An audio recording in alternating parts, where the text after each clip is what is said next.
There are two major ways you can respond to the opportunities of life. There are two major ways you can respond to the challenges of life. And whichever way you approach life will determine what you come out of in life.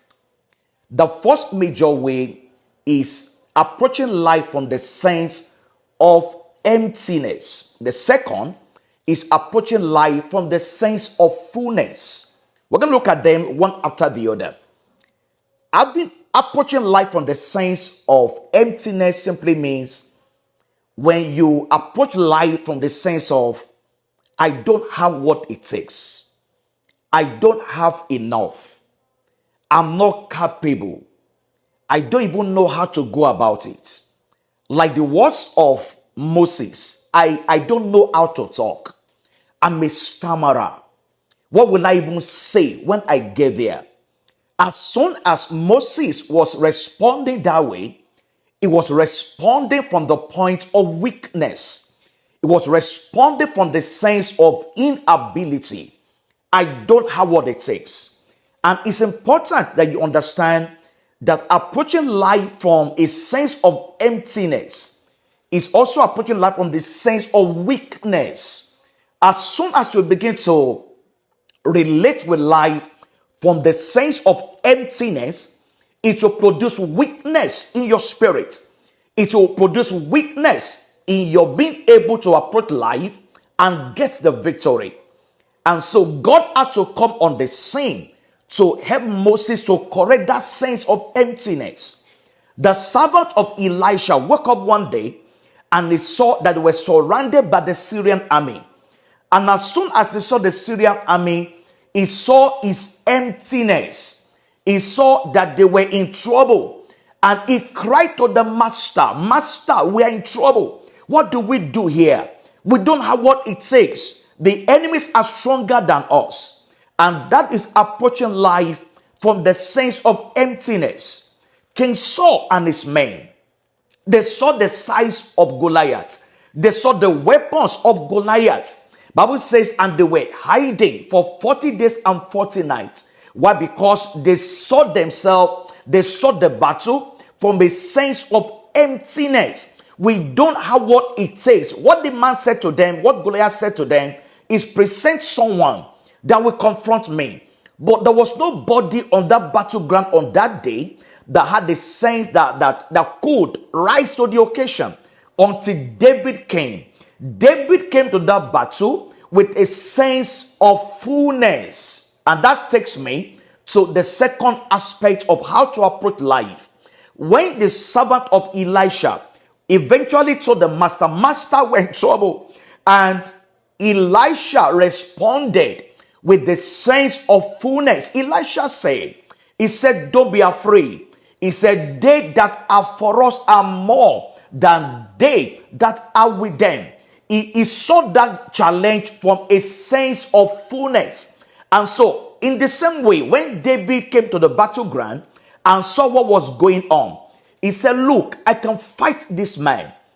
There was a time I was going after my father's sheep. The lions came, the bear came. He said, the same God that delivered me, he came with a sense of fullness.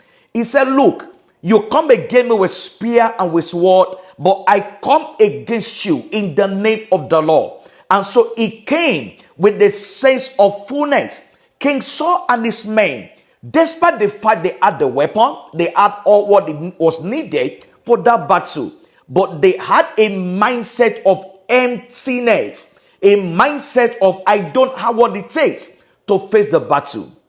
And so you have a choice to make in the battles of life, to face with that either with the sense of emptiness or is a sense of fullness. Now, when we say a sense of emptiness, we're not just talking in terms of physical money. Why? Because sometimes when you are facing opportunities, you're supposed to step out and do something.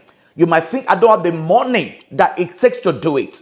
But you see, but understand that the life of a man does not consist only in the abundance of the things he has. The real value, the real worth of a man is not just in money. is how you see yourself, the value you place on yourself, how you see your worth as a person. And so it's important that we approach life from a sense of fullness. The grace of God is at work in you. All the potential that you need in life is already at work in your spirit. All that you ever need to become all that God has ordained for you is already in your spirit. All that is waiting for is for you to discover it, is for you to develop it, and for you to begin to deploy the potentials that God has put in your spirit. And so the fullness of God is at work in you already. John chapter 1 verse 16. Bible says, and of his fullness have we all received, and grace for grace. Bible says Christ is made unto us wisdom. And so wisdom is at work in your spirit. Number one, the grace of God is at work in you. Number two, the potential that you need is at work in your life. Number three, the wisdom of God is at work in you. The help of the Spirit is at work in your life. And so the fullness of God is available for you. And once you begin to see your life from the point of fullness, every other thing that you need will be made available. Life is first of all spiritual before it becomes physical. And so I'm asking you today, don't live your life from the point of emptiness. Live your life from the point of fullness. And when you see life that way, it will be easier to embrace opportunities. It will be easier to confront the challenges that life brings your way. It's important for me to say this as I close. That perfection is not a destination. Perfection is a journey. Don't wait until all you need is available. You might need to step out, embrace opportunities, begin to exercise yourself. And as you go in that journey, you will be perfected in the process. All you need is waiting for a man to begin. Start where you are. Start with the little you had today. In the process of time, you will grow, you will get matured, and you become better in the journey. If you don't start, you will not arrive. It's what you start that will grow and become great in your hands. Nothing significant starts with perfection. Start the way you are, and perfection will occur along the line in the journey. There is so much that God has placed in your spirit. The things that are working in you are more than the things that are not available in you. By the understanding of the Spirit, Elisha had to pray for the servant. He said, God, open his eyes that he may see. I'm praying for you today that God will open your eyes to see all he has provided, all he has made available for your journey. The Bible says that God has revealed them to us by his Spirit.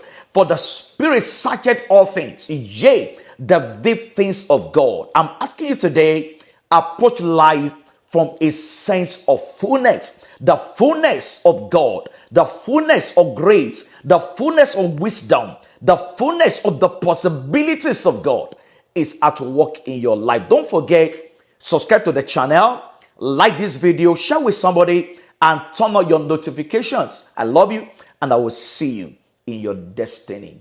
God bless you.